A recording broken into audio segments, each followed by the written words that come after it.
قلبي الحيران ناديت يا منان وأمرني بالغفران وزدني إيمانا من قلبي الحيران ناديت يا منان وأمرني بالغفران وزدني إيمانا ذنبي تعلاني للذل أردني ذنبي تعلاني. بسم الله الرحمن الرحيم. الحمد لله رب العالمين والصلاة والسلام على رسوله الأمين محمد وعلى آله وصحبه اجمعین و من تبعهم به احسان الی یوم الدین. بینندگان عزیز و گرامی برنامه زلال ایمان، سلام الله علیکم و رحمته و برکاته. باز هم با قسمت جدید این برنامه خدمت شما عزیزان و سروران هستیم. همکار عزیزم استاد سلیمانی را بار دیگر کنار خود دارم. در آغاز سلام های خود و شما بیننده های عزیز را خدمت جناب استاد سلیمانی تقدیم نموده شان را خیر مقدم میگویم. بنده هم عرض سلام دارم و ادب و احترام خدمت شما برادر عزیز و بزرگوارم و همچنین خدمت همه بینندگان عزیز و ارجمند و الله بی نهایت سپاسگزارم از اینکه این فرصت و توفیق نصیب شد تا بار دیگر در این برنامه در خدمت شما و بینندگان عزیز باشیم. الحمدلله. جزاکم الله خیرا. بیننده های عزیز، البته ما از دو سه قسمت برنامه زلال ایمان در باره ایمان به ملائکه یا رکن دوم از ارکان ششگانه ایمان که ایمان به ملائکه هست صحبت هایی داشتیم. در هفته های گذشته در مورد ایمان به ملائکه یا کسایی که از وجود ملائکه انکار میکنه حکمشان چی هست و کسایی که به ذاتشان به وجودشان ایمان دارن، باور دارن اما ایمان نمیارن حکم آنها چی است صحبت های داشتیم. و همچنان در مورد نام های ملائکه بحث کردیم و در مورد صفات خلقی و خلقی ملائکه در هفته های گذشته بحث کردیم.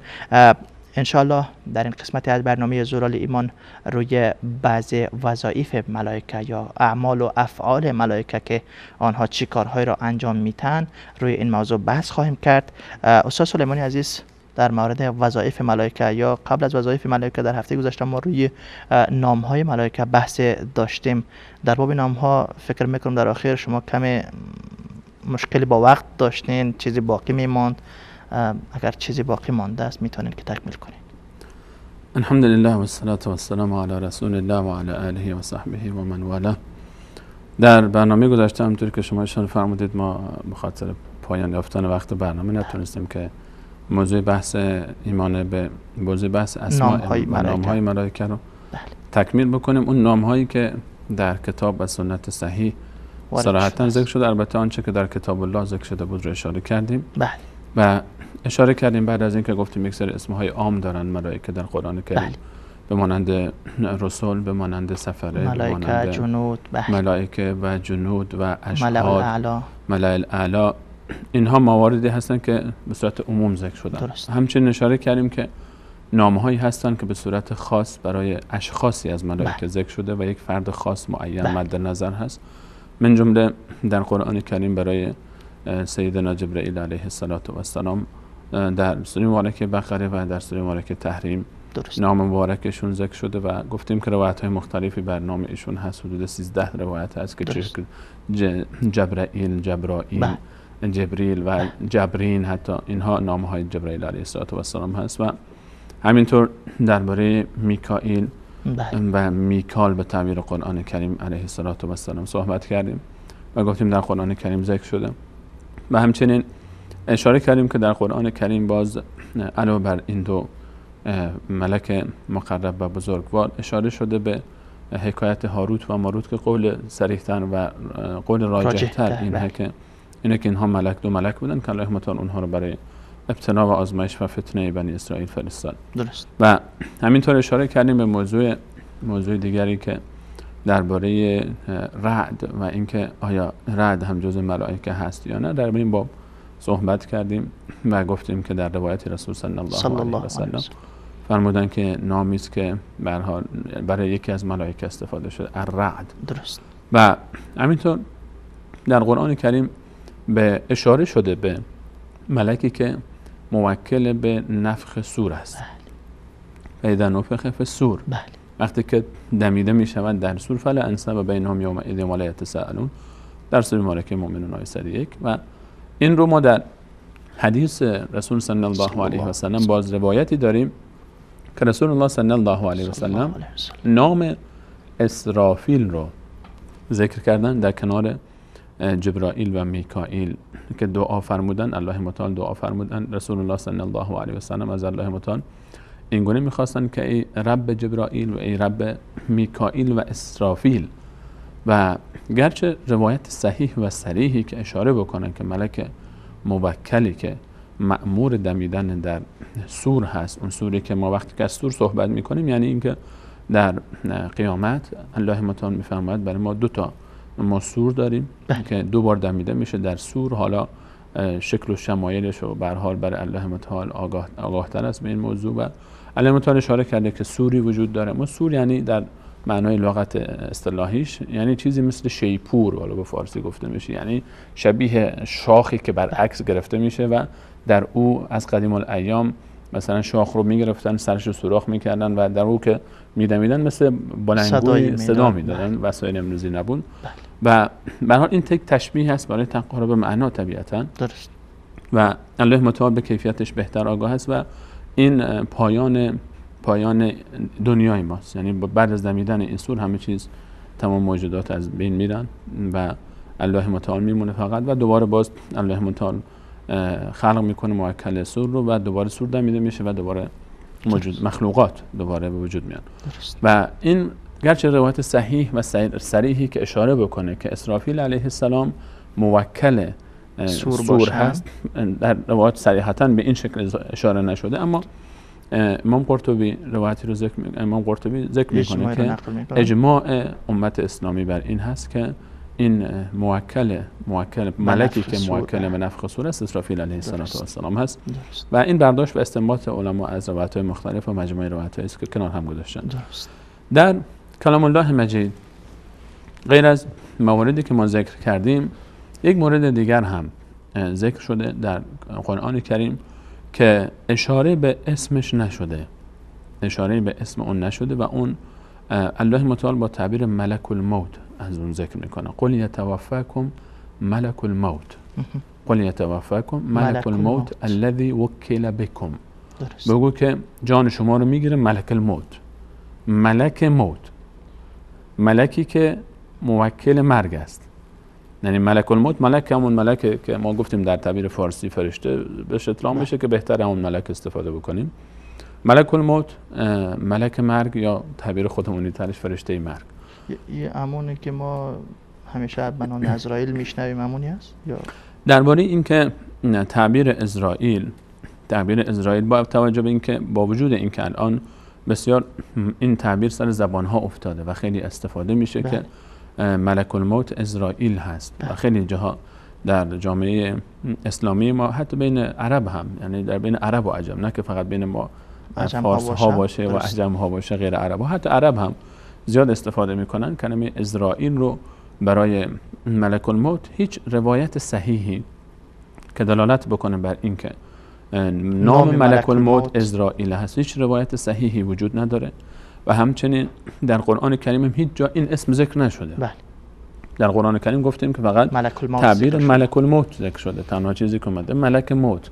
و در قرآن کریم هیچ وقت نام اسرائیل ذکر نشده و در روایت صحیح رسول صلی الله علیه و سلم که قابل استناد باشه هیچ وقت ذکر نشده که نام ملک الموت اسرائیل هست. درست. و هیچ آیه‌ای و هیچ روایت صحیحی بر این دلالت نمیکنه. درست. پس بهتر این هست که ما از پیش خودمون دیگه این رو، یعنی چون دلیل صحیح و صریحی برای اثبات این وجود نداره که ملک الموت نامش اسرائیل هست، ما از این تعبیر پرهیز بکنیم. درست. و استفاده نکنیم، چون که ما در بحث علم غیب ما تابع به هر حال نصوص هستیم. اما از اینکه از کجا اومده این حکایت و چرا مشهور شده، به هر حال روایت‌های ضعیفی در این باب هست، گفتیم که قابل استناد نیست. درست. چون روایت ضعیف هست اسم مثلا روایت‌هایی که سند لحاظ روایی و سندی اون روایت قابل استناد نیست. درست. یعنی در میزان نقد علمی بر اون ملاحظاتی وجود داره و چون ملاحظات زیاد است بر اون به درجه ضعیف. وقتی که میگیم ضعیف یعنی دیگه خود به خود ملاحظات زیاد بوده که به درجه ضعیف میرسه و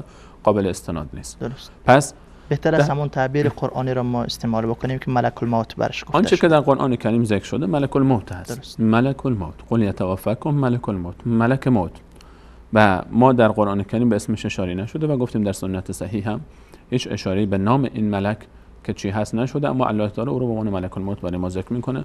پس عزرائیل ثبوتی در قرآن و سنت صحیح این نام با این تعبیر برای ملک الموت ثابت نیست. درست. و در قرآن کریم اشاره کردیم که بحث مالک ذکر شده و ثابت هست در آیه قرآن کریم که خازن دوزخ هست و که الله متعال اشاره میکنه که و دوزخیان میگن و ندو یا مهلکو یقضی علینا ربک قال انکم مکثون و مالک مال نگهبان دوزخ است. اینها نام‌هایی است که در قرآن کریم به او اشاره شده. درست. اینها در قرآن کریم مواردی که ذکر کردیم جبرائیل و میکائیل و مالک و ملک الموت و هاروت و ماروت، اینها و رعد با اختلافی که دربارش وجود داره، اینها در قرآن کریم ذکر شدن. درست. در سنت مطهر رسول صلی الله علیه و سلم هم علاوه بر این گفتیم اسرافیل ذکر شده که باز میشه با آیه از قرآن کریم جمعش کرد و اجماع امت بر این هست که موکل نفخ صور اسرافیل علیه السلام هست. درست.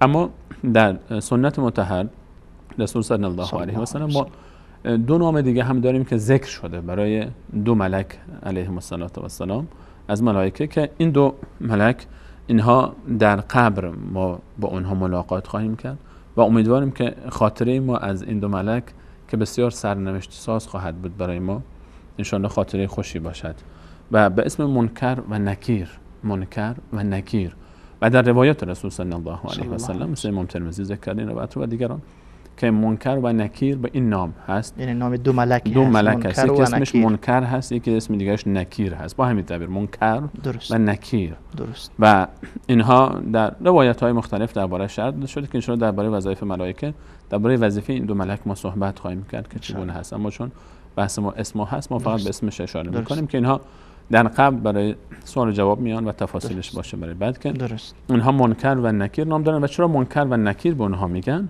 و به خاطر گفته شده لنکارت خلقهما، یعنی تعبیر اینه که چون اینها خلقت اینها کلا متفاوته با آنچه که انسان با او عادت کرده، یعنی چیزی که منکر و نکیر از انکار میاد، چیز ناشناخته، یک مخلوقات دو ملک بسیار ناشناس هستند که این دو ملک درباره اونها گفته شده که اسودان ازرقان در روایت امام ترمذی که اینها اسودان ازرقان سیاه آبی رنگ، یعنی چیزی اسود که سیاه میشه، ازرق رنگ آبی تیره رو میگن، یعنی یه چیزی بین این دوتا، یعنی مخلوقات عجیبی هستن که به هر حال الله متعال اینها رو برای فتنه قبر و حساب کتابی که در قبر، سوالهایی که در قبر پرسیده میشه، اینها رو میفرسته با اسم منکر و نکیر. و امام طحاوی هم این دو اسم رو مثلا انقدر معروف هست این اسمها که امام طحاوی مثلا در از علمای بزرگوار اهل سنت در بحث عقیده هست و از امامان عقیده اهل سنت و عقیده ایشون معروف هست امام طحاوی برای همه اهل علم.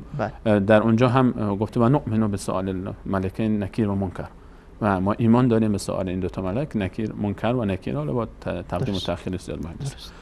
اینها مجموعه از اسمهایی هستند که در کتاب و سنت برای افراد ملائکه اشخاصی از خاص و معین از ملائکه ذکر شده و حالا اینها فقط چون بحث ما روی اسمها بود اینها اسمای خاص هستند، ولی در کل باز وظایفی ملائکه دارن که انشاءالله در برنامه امروز بخوایم. بسیار خب، میریم به سراغ موضوع این هفته برنامه‌مون که وظایف ملائکه هست.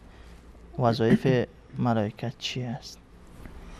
ملائکه الله متعال از اونجایی که گفتیم که از اسمهایی هم که بر اونها گذاشته شده که اسمهای عامی که برای مجموع ملائکه بود و حالا روی اسمها ما در برنامه گذاشته اسمهای عام و حتی خاص هم اشاره کردیم. اسمهای خاص گفتیم مثلا ایل، جبرائیل، میکائیل، اسرافیل، اینها همه یعنی الله به لفظ عبری و جبرا، میکا، اسرا اینها همه معنای ابر میده، یعنی عبدالله. خب یکی از این معانی حالا وقتی که درباره عبدالله وقتی گفته میشه یا وقتی مثلا گفتیم جنود، یکی از نامهای ملائکه جنود هست، اینها یعنی لشکریان الله متعال هستن. پس یکی خود به خود درباره وظایف ملائکه وقتی صحبت میکنیم بدون شک ملائکه الله متعال از اونجایی که اینها معصوم هم هستن، گفتیم از صفات خلقی ملائکه این هست که معصوم هستن، لا یعصون الله ما امرهم و یفعلون ما یؤمرون، اینها معصیت و نافرمانی نمیکنن از دستور الله متعال و اطاعت میکنن آنچه اونها امر میشه. در وهله اول میتونیم بگیم که ملائکه در وهله اول مهمترین کاری رو که مشغول هستن و انجام میدن عبادت الله تعالی است بدون شک. و اینکه حتی این عبادت به حدی است که جزء طینت و سرشت و خلقت ملائکه است. یعنی همین که لا یعصون الله ما امرهم و یفعلون ما یؤمرون، انسان وقتی از منهیات الله متعال پرهیز بکنه و به اوامر عمل بکنه، خب همین عبادت است دیگه. حتی بیشتر از این، یعنی ما درباره ملائکه باز بیشتر از این هم داریم. نه که فقط حالا یک وقتی است انسان اوامر رو انجام میده، معاصی رو انجام نمیده، اما خب بعضی وقتا انسان ساکته، همین سکوتش هم عبادته، اما اونا حتی ساکت هم نیستن. یعنی الله متعال میفهمد یسبحون اللیل و النهار لا یفترون، اونها شب و روز مشغول تسبیح هستند. یعنی اصلا یسبحون بحمد ربهم و یؤمنون به و یستغفرون للذین آمنوا، اینا تسبیح میگن، ایمان به الله تعالی که دارن و استغفار برای مؤمنین هم میکنن. اینا یعنی پیوسته اینا مشغول تسبیح هستند. یعنی همونطوری که ما چطور تنفس برای انسان قطع نمیشه، اگه تنفس قطع شد میمیریم، یعنی خود به خود اینا ما بدون اینکه بخواهیم تنفس میکنیم، یعنی غیر ارادی. من الان در حال صحبت کردن همچنان سیستم تنفس بدن داره کار میکنه، من هم بدون اینکه من تصمیمی برای تنفس گرفته باشم و همه ما اینطوری هستیم.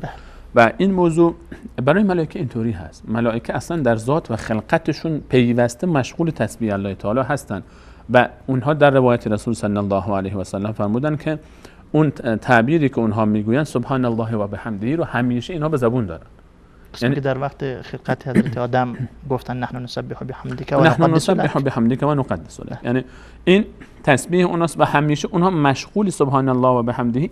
این مثل تنفس دم و بازدم برای اونها است. علاوه بر این اونها باز از طرف الله متعال یک سری دستوراتی و اوامری برای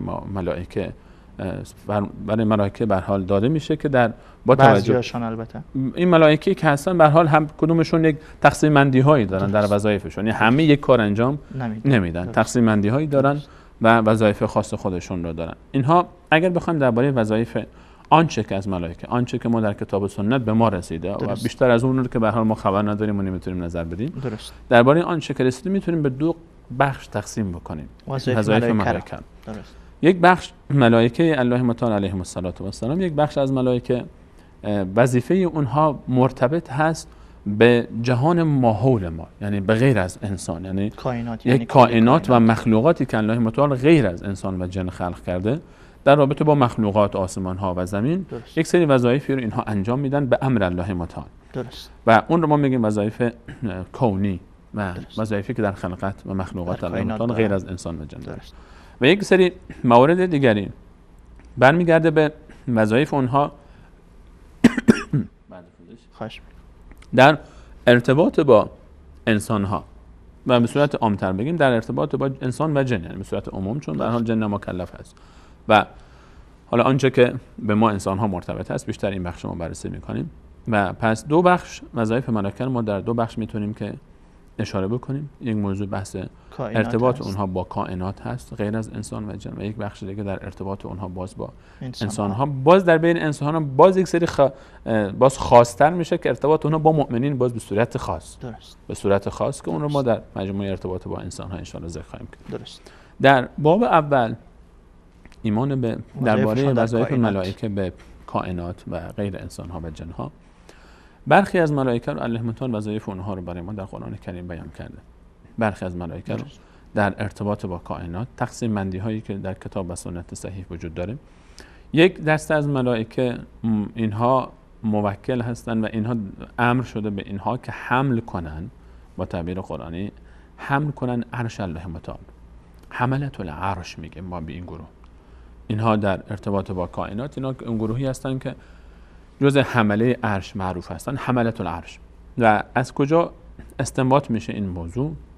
از دو آیه قرآنی در سوره مبارکه غافر اولش هست که الله متعال میفرماید الذین یحملون العرش، اون کسانی که حمل میکنن عرش الله متعال، اون کسانی که حمل میکنن بر پوزش عرش الله متعال. و اینها همه مفسرین اتفاق نظر دارن و عبدالله بن مسعود رضی الله عنه و دیگر صحابه و تابعین اینها میگن که ملائکه‌ای هستن که اینها حمل میکنن عرش الله متعال. و الان ما درباره حملت العرش الله متعال باز میفرماید و یحمل عرش ربک فوقهم یومئذ ثمانیه، در روز قیامت الله متعال میفهمد که عرش رب تو رو 8 تا این 8 9 تا شد 8 تا این 8 تا حمل میکنن. 8 تا الان ما دو آیه قرآنی داریم که درباره حملة العرش برای ما صحبت میکنه که هر دوی اینها این رو اثبات میکنن که الله متعال ملائکه‌ای داره که این ملائکه عرش الله متعال حمل میکنه. تعدادشان هم معلوم شد که 8 هستن. درباره تعدادشون گرچه حالا مقدار قیل و قال هست، درست، اما در این که اینها روز قیامت 8 هستن شک نیست با توجه به آیه دومی که خوندیم و یحمل عرش ربک فوقهم یومئذ 8. روز قیامت الله متعال میفهمد 8 است. درست. اما حالا خود عرش اول یک صحبتی درباره عرش بکنیم که اصلا چی هست. شاید بر برخی از عزیزان موضوع عرش اصلا عرش چی هست که اینا حملش میکنه. عرش بزرگترین مخلوق الله تعالی است که تمام کائنات یعنی سقف تمام مخلوقات است. درست. و سقف بهشت حتی. و این عرش اگر تمام آسمان‌های هفتگانه و زمین رو همه اینها رو ما جمع بکنیم در مقابل عرش به مانند انگشتری است در یک دشت. ببخشید این عرش خیلی بزرگ است. فکر میکنم موضوع عرش بالای گلوش ما تاثیر گذاشته. اجازه بدید یک من برنامه کوتاه بگیریم. اجازه است. فاصله کوتاهی میگیریم برمیگردیم با ما باشید.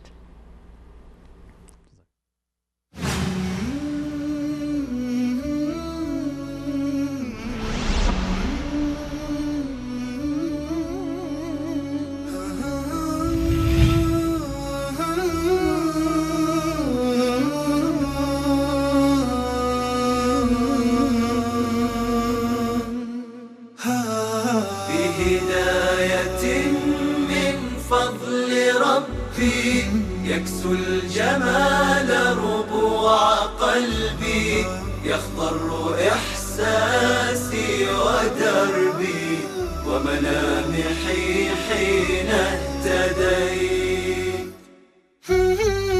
نور الهداية زار صدري هو مبتدأ أنسي وعمري فعزمت للرحمن أمري وعلى خطاطها مشيت يا نفحة القرآن فوحي عطرا على قلبي وروحي يا بلسما يطوي جروحي لولا الهداية ما ارتويت.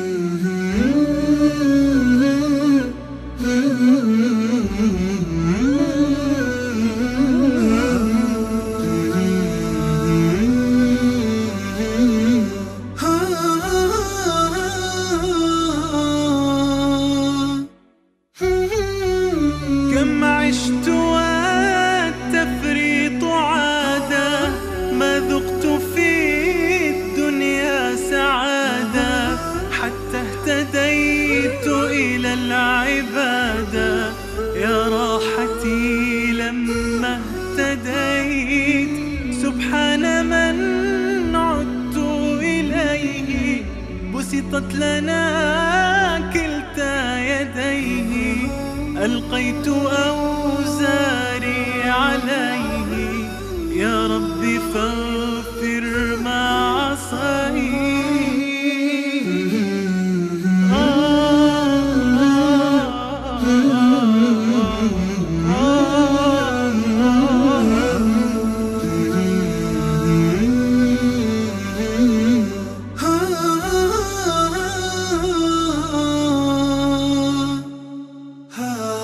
بهداية من فضل ربي يكسو الجمال ربوع قلبي يخضر إحساسي ودربي وملامحي حين اهتديت.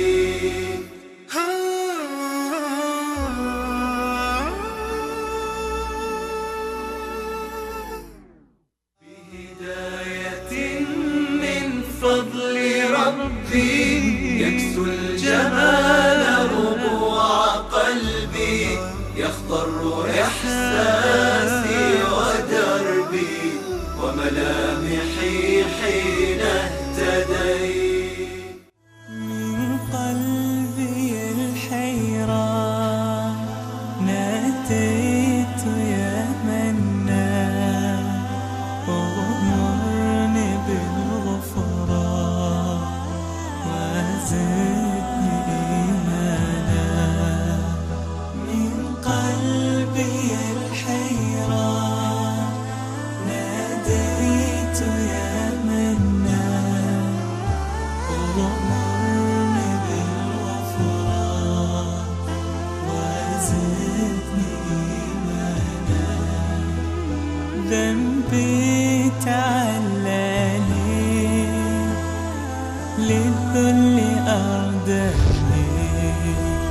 ذنبي تعلل. با سلام مجدد خدمت شما بیننده های عزیز و گرامی، با موضوع وظایف ملائکه در برنامه زلال ایمان خدمت شما عزیزان هستیم. قبل از اینکه میان برنامه بگیریم، جناب استاد سلیمانی داشتن در مورد وظایف ملائکه صحبت میکردند و وظایف ملائکه را به دو دسته یا به دو قسم تقسیم کردند. گفتن قسم اول وظایف ملائکه مرتبط می شود با کائنات، کل مخلوقات غیر از انسان ها و جن ها، و قسم دوم یا بخش دوم وظایف ملائکه که تعلق میگیرد با انسان ها و جن ها. در مورد وظایف اول ملائکه که تعلق میگیرد با کائنات، با مخلوقات دیگری غیر از انسان ها و جن ها، در مورد حملة العرش صحبت داشتند که واقعا عرش پروردگار چقدر بزرگ باشه که بالای گلوی استاد سلیمانی تاثیر گذاشت و ما نتونستیم ادامه بدیم. میتونین حالا ادامه بدین؟ به یاری الله متعال بعد سلام مجدد خدمت شما بینندگان عزیز، در باره عرش الله متعال وقتی که به هر حال صحبت میشه، عرش از مخلوقات الله متعال از عظیمترین مخلوق الله متعال هست و این تاثیرش همچنان هست رو گروه من بعد پوزش انشاءالله که دیگه تکرار نمیشه. عرش بزرگترین مخلوق الله متعال هست و سقف کائنات، آنچه که ما درباره عرش میدانیم. درست. و تعابیر مختلفی در قرآن کریم برای عرش استفاده شده، عرش الکریم، عرش العظیم، عرش المجید. اینها تعابیری است که در قرآن کریم الله متعال صفاتی که به عرش نسبت داده که عظیم هست، کریم هست، مجید هست. و الله متعال این مخلوق الله متعال انقدر عظیمی هست که تمام آسمان های هفتگانه و زمین و آنچه که ما میبینیم همه آسمان اوله.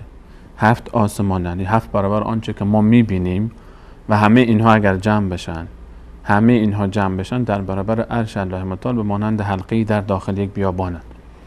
و این عرش الله متعال حالا انشاءالله که روز قیامت بتونیم و ببینیم عرش الله متعال را که چگونه هست. الله متعال میفهمد که این عرش رو یک عده از ملائکه او حمل میکنن. درست.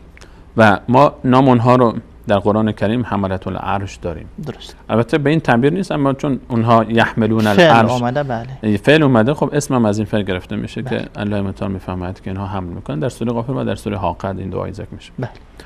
درباره تعدادشون که چند تا هستن، اینها ملائکه بسیار عظیمی هستند و گفتیم که در برنامه‌های گذشته که رسول صلی الله علیه و سلم فرمود که من اجازه داده شده تا درباره یکی از حملة العرش صحبت بکنم که اندازه‌اش چقدر است، که فاصله بین گفتیم نرمی گوش تا شانه او 700 سال طول میکشید تا با سریعترین پرواز انسان بتونه که این مسیر رو طی بکنه. و اینها درباره تعدادشون درباره سوره مبارکه حاقه آیه میفهمد که روز قیامت و یحمل عرش ربک فوقهم یومئذ ثمانیه. روز قیامت الله متعال میفهمد که 8 تا ملک او رو حمل میکنن. درست. درباره این قول راجح تر اینه که 8 تا هستن، گرچه گفته شده که 8 صنف از ملائکه هستن. برخی گفتن 8 صنف هستن، اینجا یعنی مراد 8 صنف هست و 8 مجموعه ای از ملائکه، اما قول راجح تر این هست که 8 ملک هستن اینها. و درباره اینکه در دنیا چند تا هستن اینها فعلا چند تا هستن، باز هم چندین قول هم وجود داره که بعضی ها روایتی رو از رسول صلی الله علیه و سلم ذکر کردن که روی روایت مثل امام ابن جریر طبری در تفسیرش ذکر میکنه که روش ملاحظاتی هست و در اون روایت اشاره شده که 4 تا در دنیا هستن و 4 تا در آخرت اضافه میشه 8 تا، یعنی 4 تا فعلا هستن که 4 تا دیگه بهشون اضافه میشه.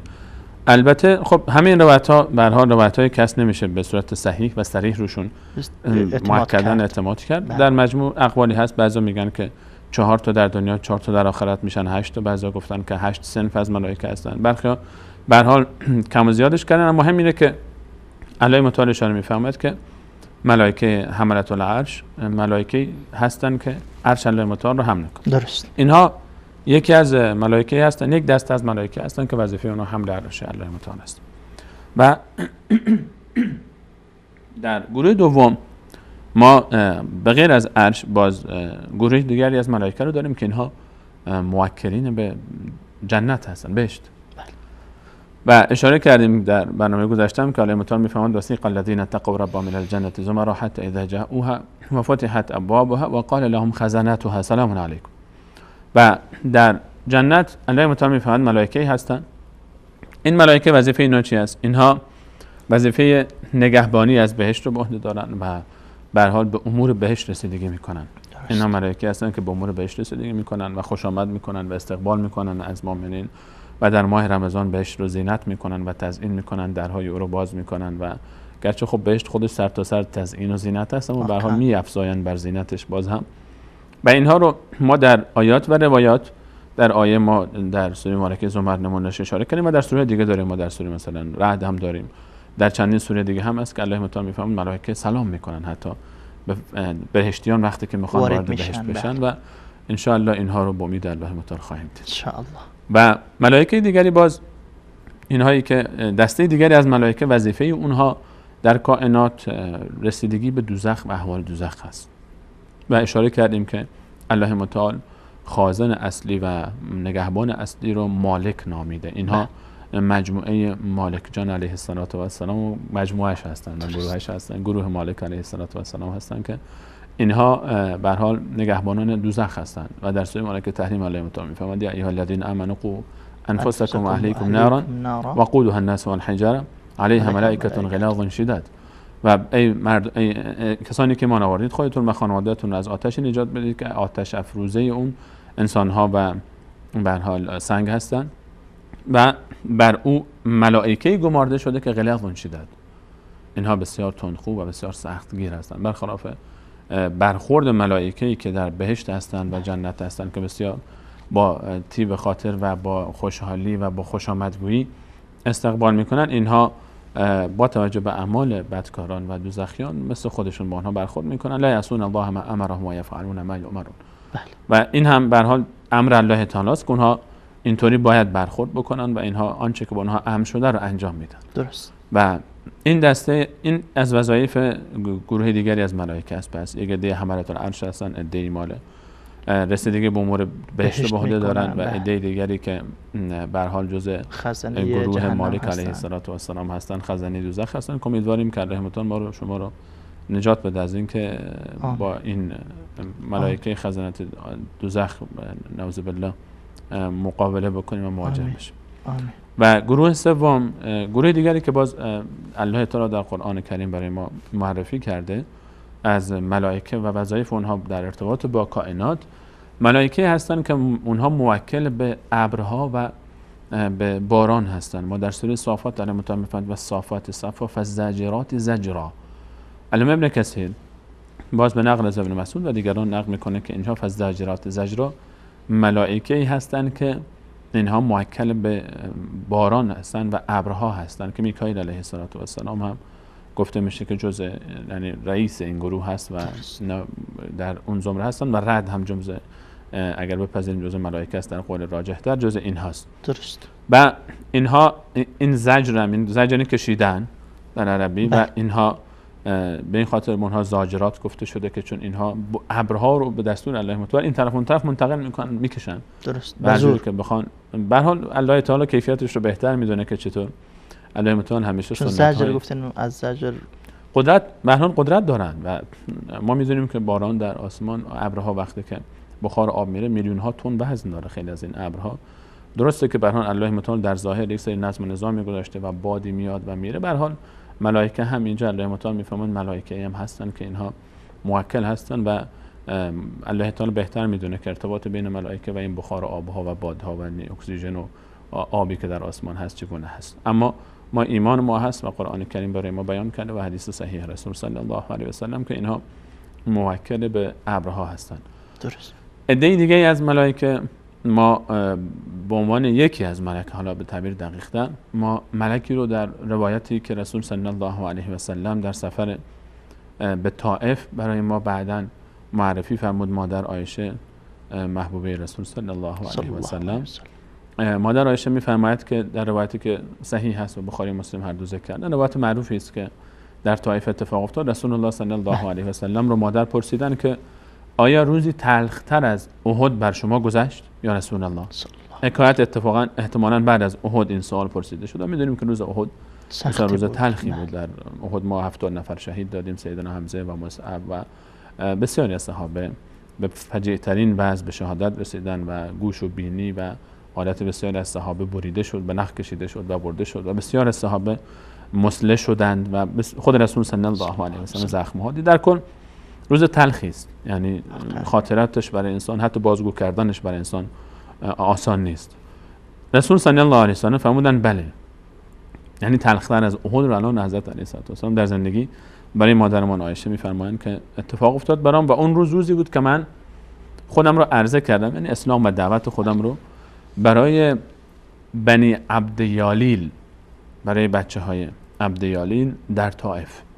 وقتی که مردم مکه رسول صلی الله علیه و سلم از اونها ناامید شد، رفت به طائف به این امید که اونها با فرهنگ‌ترن و قبول بکنن و اونها داستان معروف از همه میدونیم که اهل طائف با ناجوان مردی دستور دادن به نادانان و بچه‌های خردسال و قوم که رسول صلی الله علیه و سلم رو با سنگ هدف قرار بدن و تنها رسول الله صلی الله علیه و سلم به همراه زید بن حارثه پسرخوانده‌شون صحابی بزرگوار که تنها صحابی است که نامشون در قرآن ذکر شده، به همراه ایشون بودن، فقط 2 نفر بودن و زید رضی الله عنه خودش رو سپر میکرد، هر چند که سپر کرده بود در جلوی سنگ‌های ناجوان مردانه مردم طائف، اما باز هم سنگ‌های زیادی به سر صورت نازنین رسول صلی الله علیه و سلم اصابت کرد و خون جاری شد و این روز رو رسول صلی الله علیه و سلم به عنوان تلخ‌ترین روز عمرشون یاد کردن، طبق این روایتی که مادر ذکر می‌کنه و فرمودن که بعد از اون من خسته، همینطور به هر حال محتوای حدیث رو من ذکر می‌کنم که به هر حال دور شدن رسول صلی الله علیه و سلم، فرمودن من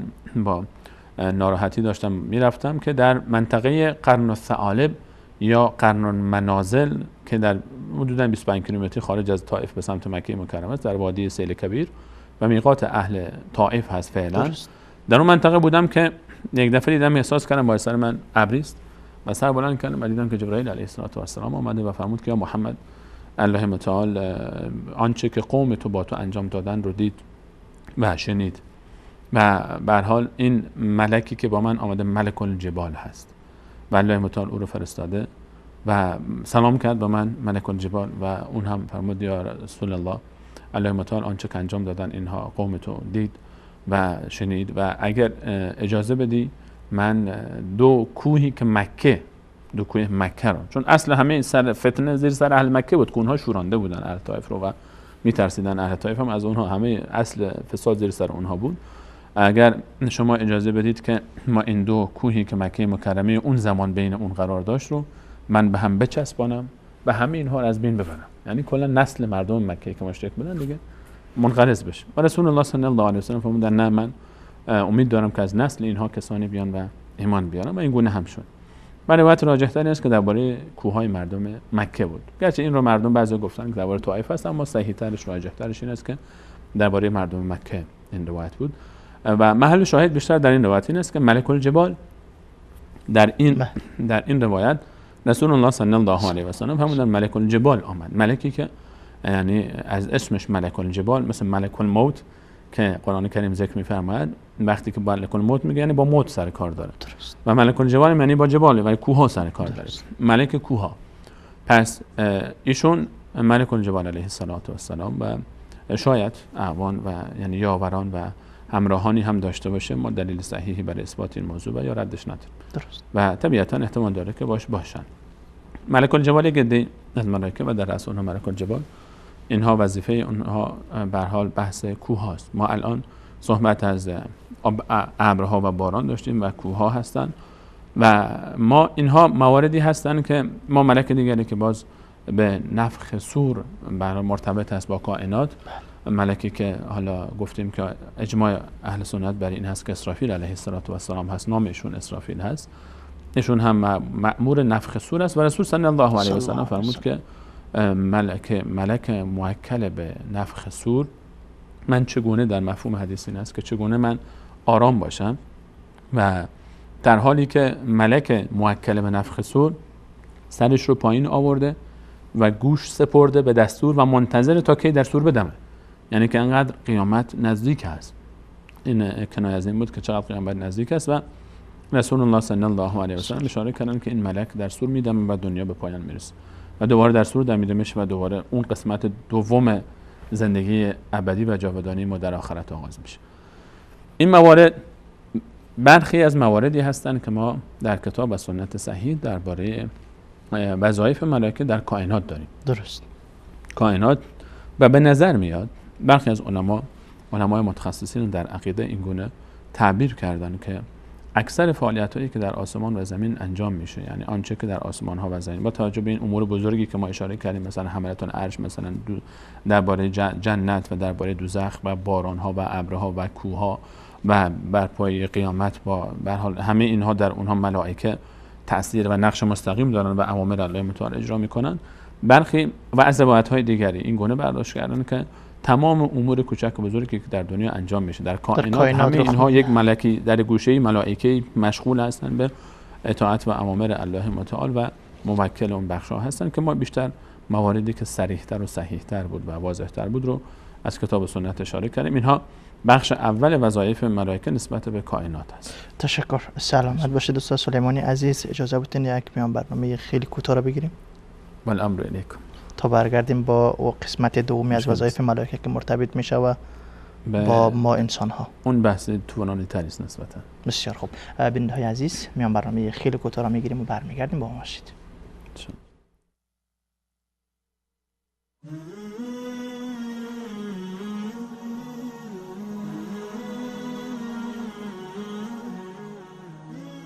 بنده احمد عزیز افغان از تورنتو از کانادا زنگ زدیم.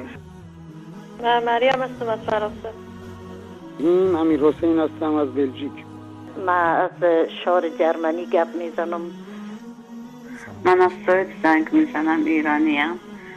من خواهر شما هستم، از اروپا و شما زحمت دادم. سلام علیکم، بنده عباس هستم از انگلستان مزاحم حضورتون میشم. جناب آقای انصاری. من محمد هستم از لندن. یه فاطمه از آلت وارد زحمت داریم. بله از هلند. نوررحمن هستم از اوکراین با تماس هستم. من رحیم هستم از ترکیه. فعلا در استرالیا در شهر سیدنی می باشم. من محمد از لبنان زنگ میزنم. من مادر محمد هستم از کردستان عراق. عبدالله هستم از آذربایجان. انا یوسف من لهواز. هاشمی هستم از ایران تماس میگیرم جناب انصاری. من بیخی هستم از دبی زنگ میزنم. ما از بحرین زنگ میزنم. مادر محمود اسمه. آقای انصاری از افغانستان مزاحم میشم. سلام، من هستم از تاجیکستان. من بلالم از کشور قزاقستان. محمد فاروقی از هندوستان. من حسین هستم از روسیه.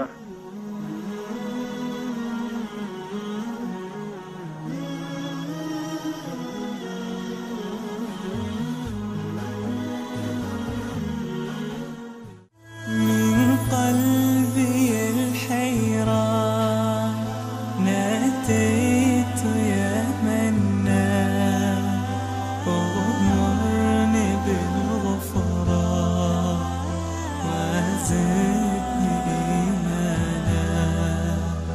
من قلبي الحيران ناديت يا منان وأمرني بالغفران وزدني إيمانا.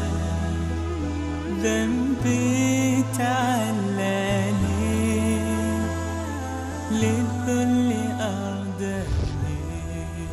با سلام دوباره خدمت شما بیننده های عزیز و گرامی، با موضوع وظایف ملائکه در برنامه زلال ایمان خدمت شما عزیزان هستیم. استاد سلیمانی عزیز در مورد وظایف ملائکه صحبت کردن و او را به دو دسته تقسیم کردن. دسته اول مرتبط میشد وظایف ملائکه با کائنات که در مخلوقات چیزهایی که صورت میگیرد به جز انسان ها و جن ها. گفتن از جمله وظایفشان حمله عرش است. یک تعدادی از ملائکه ها که عرش پروردگار را حمل میکنند و خزانه بهشت هستند که نگهبانان بهشت و همچنان خزانه جهنم که نگهبانان جهنم هستند و ملائکه دیگری موکل هستند به ابرها و بارانها و ملائکه دیگری موکل به کوه ها هستند که ملک الجبال البته در داستان طائف آمد نزد پیامبر اکرم صلی الله علیه و سلم. و از وظیفه دیگرشان که مرتبط به کائنات میشد ملکی است موکل به نفخ صور که در صور میدمد در روز قیامت.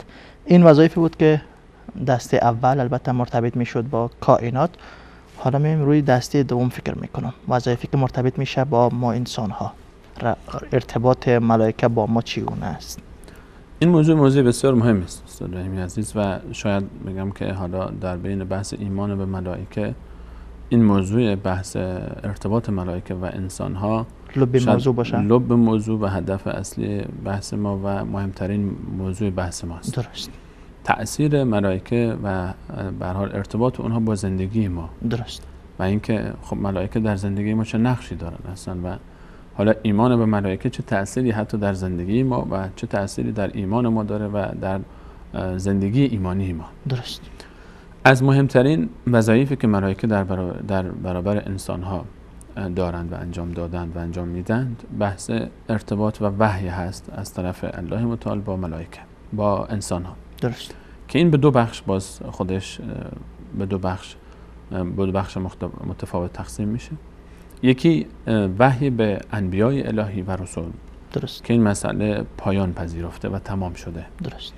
موضوع بحثی است که ملائکه، ما میدونیم که ملائکه در ارتباط بین پیامبران الهی، هر پیامبری با الله متعال از طریق وحی در ارتباط بوده و این وحی رو از طریق ملائکه، حالا اقسام مختلفی داره وحی که یکی از طرق وحی ارسال ملائکه بوده. همین طرقش اینطوری نیست. حتی موسی علیه السلام بدون واسطه به الله متعال سخن گفته و همچنین رسول الله صلی الله علیه و سلم در شب معراج.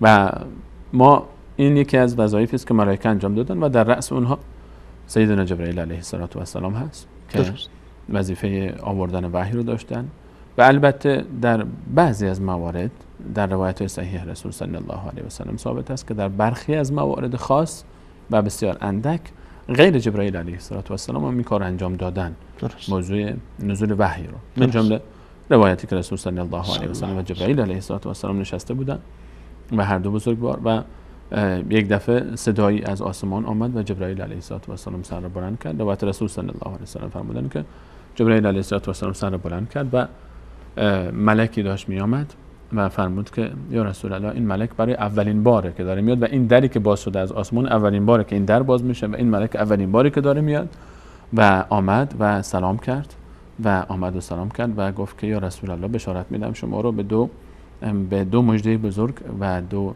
ثروت بزرگ که قبل از اون بیش کسی از انبیای گذشته داده نشده، سوره مبارکه فاتحه و آیات آخر سوره مبارکه بقره، لله ما فی السماوات و الارض تا آخر، یا بعضی این آمن الرسول آخر، آیات سه تا آیه آخر سوره مبارکه بقره و سوره مبارکه فاتحه که اینها به هر حال آیات بسیار عظیمی هستند و بشارت داده شد.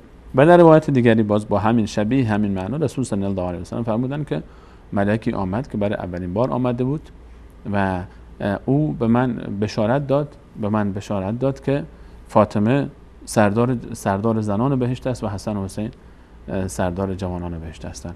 و این دو روایت اشاره به این داره، حالا غیر از محتوای خود روایت که نشان بر عظمت و بزرگواری اهل بیت رسول صلی الله علیه و سلم و آیات کلام الله مجید داره، مخصوصا سوره حمد و آیات آخر سوره مبارکه بقره، اشاره به این داره که غیر جبرئیل علیه السلام هم احیانا در موضوع وحی با رسول صلی الله علیه و سلم در ارتباط بودن. و نوع دومی که ملائکه در موضوع بحث حالا بگیم که سفیری، همون یکی از اسمای ملائکه سفره بود. بله. و یکی از اسماشون گفتیم رسول بود. بله. و الله متعال میفهمد که در بسیار از آیات که اونها رسول هستند و رسول هستند و سفیر هستند، این سفارت اونها و این رسالت رو اونها با وحی به انبیای الهی انجام میدادن که بیشترشون جبرائیل علیه السلام و برخی از ملائکه دیگر. و نوع دوم وحی و رساندن رسالت به غیر انبیا.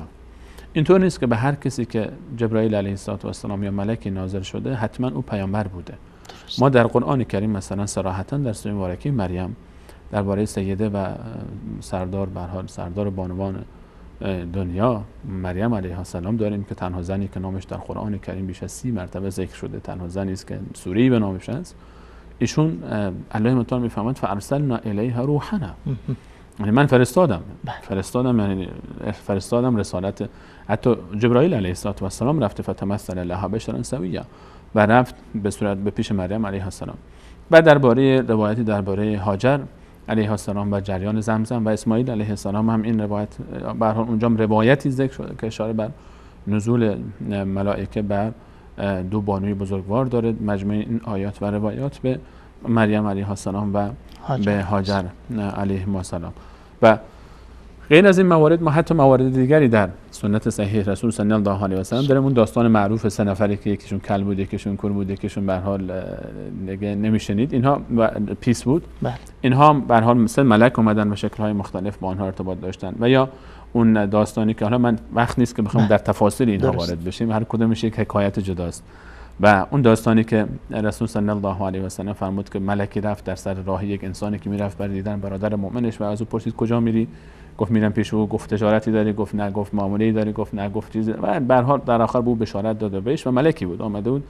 و احیانا ملائکه برای ابتلا میان و نه که وحی بیارن. درست. و ارتباط ملائکه به صورت مستقیم با انسان ها گفتیم در 2 قالب هست، یکی در بخش اول وحی و دوم به هر حال با ابتلا و بشارت ها و احیانا حتی عذاب ها، حتی برای عذاب اومدن، حتی برای نصرت. یعنی مثلا در بدر ما دیدیم که ملائکه به نصرت مؤمنین آمدن به نص صریح آیه قرآن کریم. و در حنین حتی ما در حنین ملائکه برای نصرت آمدن و ملائکه رو دیدن صحابه، نه به شکل اصلی خودشون، به شکل‌های مختلفی دیدن و این رو احساس کردن. و این یکی از انواع ارتباطی است که حالا این نوع دومش نصرت خاص مؤمنین هست که اگر ان شاء الله باز فرصتی شد درباره ارتباط ملائکه با مؤمنین به صورت خاص بیشتر صحبت خواهیم کرد. این بخش اول ارتباط ملائکه با انسان هاست در موضوع بحث رسالت.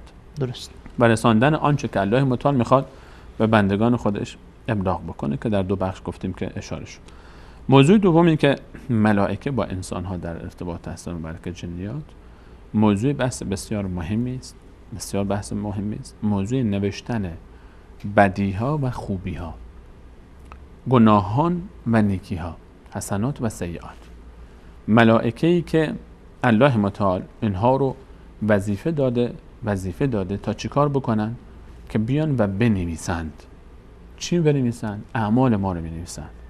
اینها آرشیو زندگی ما رو، تمام زندگی ما رو اینها ثبت میکنن. 2 تا ملک در روز و 2 تا ملک در شب. کراما کاتبین و ان علیکم لحافظین، بر شما محافظانی هستند. کراما کاتبین، اینها مکرم با کرامتن، کاتبین کتابت می نویسن. یعلمون ما تفعلون، می دانن آنچه که شما انجام میدید. یعلمون ما تفعلون، می دانن آنچه که شما انجام میدید. باز الله متعال مثلا میفرماید بله و رسولنا لدیهم یکتبون. پیامبر الله متعال میفرماید من رسولی دارم. حالا پیامبران آسمان اینها ملائکه هستند. دوست دارن پیامبری که پیام بیارن. اینها می نویسند. الله متعال میفرماید که ولقد خلقنا الانسان و نعلم ما توسوس به نفسه. من الله با عظمت خلق کردم انسان و میدانم آنچه که در وسوسه دلش است، در دلش. و نحن اقرب الیه من حبل الورید، و من الله با عظمت از شعله گردن به اون نزدیک‌ترم. حالا برخی نحن رو ملائکه هم ذکر کرد. و ما یلفظ من قول الا لدیه رقیب عتید. هیچ کلامی از زبانش خارج نمیشه مگر اینکه نگهبانی اونجا نشسته که ثبت و ضبطش میکنه. این آیات و آیات دیگری اشاره داره که و این در این آیات همه اشاره به این میشه که الله متعال ملائکه‌ای داره که این ملائکه چیکار میکنن؟ اینها به اسم کرام الکاتبین ما از این آیه و ان علیکم لحافظین کراما کاتبین بیشتر به اسم کرام کاتبین معروفن به خاطر این آیه سوره انفطار. و اینها وظیفه اونها نوشتن هست و می نویسن همه آنچه که انسان انجام داده. و کل انسان الزمناه طائره فی عنقه و نخرج له یوم القیامة کتابا یلقاه منشورا. و بهش گفته میشه اقرأ کتابک کفی بنفسک اليوم علیک حسیبا. و هر کسی روز قیامت پرونده اعمال همینه. پرونده اعمال که ما میگیم همینه. این پرونده اعمال همینه که کرام الکاتبین می نویسن. این برگردنش آویزانه و کتابی که الان میفهمید کتاب بحث نوشته است و اینها رو روز قیامت میارن بهش میگن اقرأ کتابک، بخون، خودت بخون. کفی بنفسک اليوم علیک حسیب. خودت قاضی خودت باش. همون روزی که انسان میگه یا ویلتا ما لی هذا الکتاب لا یغادر صغیرة ولا کبیرة الا احصاها. این چه کتابیه که هیچ کوچک و بزرگی ازش فوت نشده؟ آیا این که حالا در نوشتن اعمال ما ملائکه از اعمال قلوب ما هم خبر دارن یا نه؟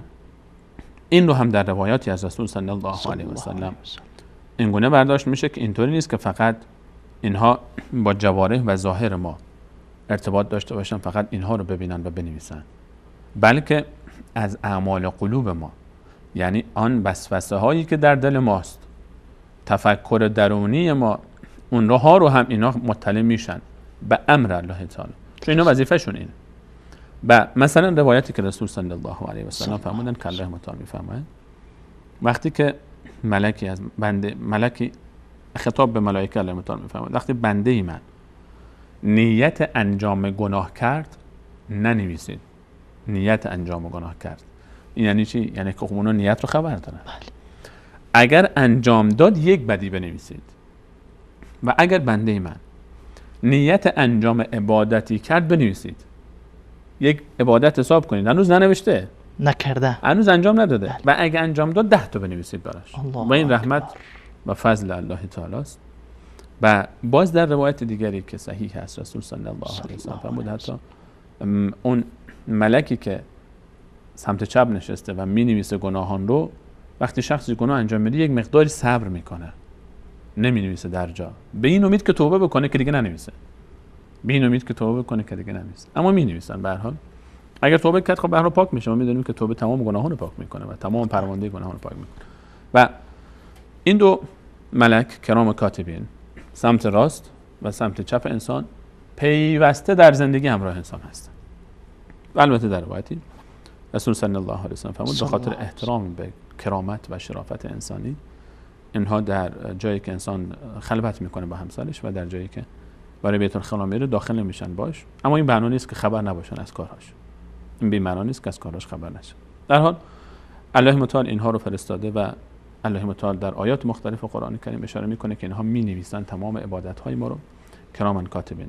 و در اقوال صحابه و تابعین من جمله علی رضی الله عنه و مفسرین اینها رو به تفسیر ذکر کردن و کثیر در این باب مقوله زیبایی داره در شرح همین آیه که اینها دو گروه هستن. یک گروه که شیفت کاریشون روز هست، یک گروه شیفت کاریشون شب هست.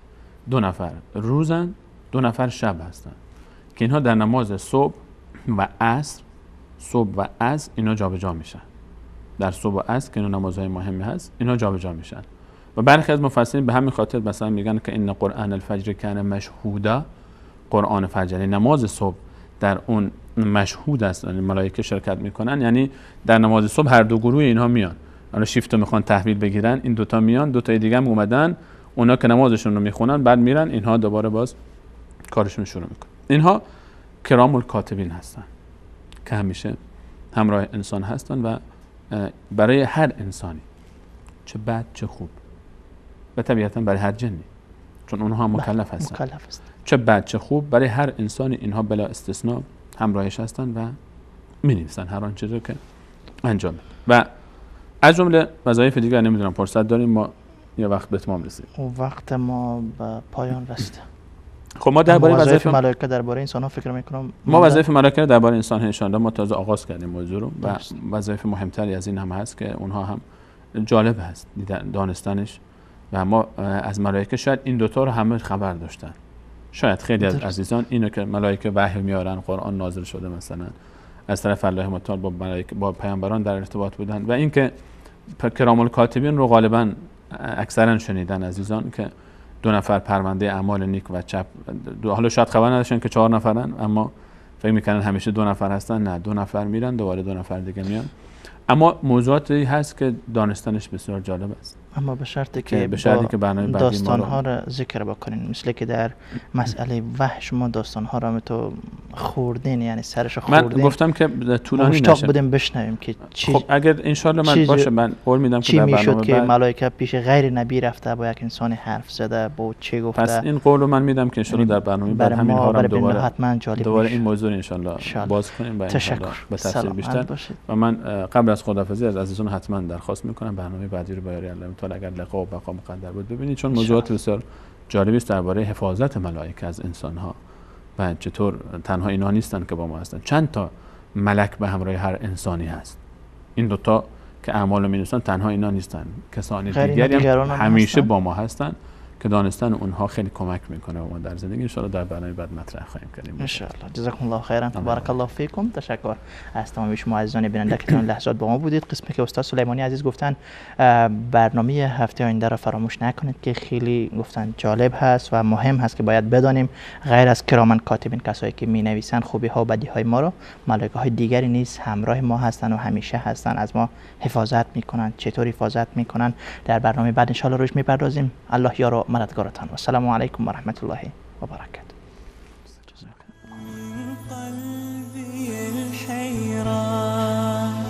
ناديت يا منان أغمرني بالغفران وزدني إيمانا من قلبي الحيران. ناديت يا منان أغمرني بالغفران وزدني ذنبي تعلاني للذل أرداني. ذنبي تعلاني